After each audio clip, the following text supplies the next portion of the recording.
Well, up until recently, I think people assumed that the tradition in the West of individual rights and respect for the individual was something that went back basically to the Enlightenment, but that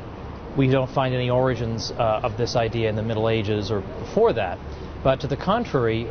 recent scholars have found that the tradition of individual rights goes all the way back to the 12th century, and it really does emerge out of a medieval milieu.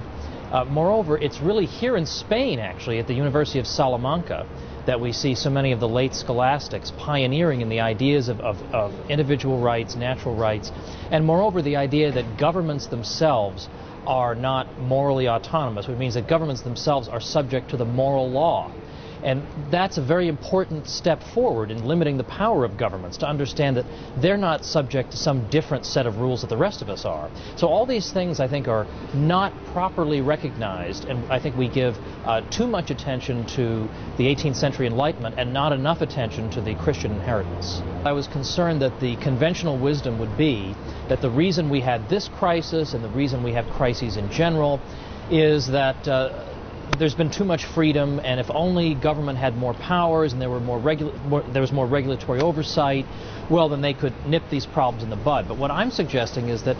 the major contributing factor to these crises is the central banks of the world. So all the regulation in the world is not going to solve the problem.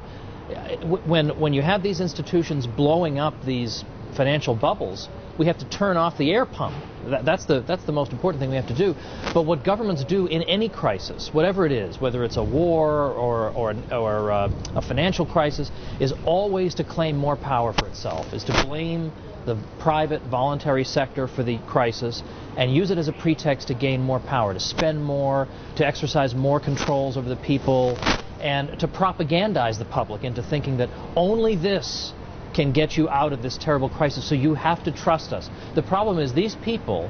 have more or less been in charge of the economies of the Western world for about 70 years. And for 70 years they've been saying, trust us, everything's fine, we know just the right controls to impose, why should we trust them now?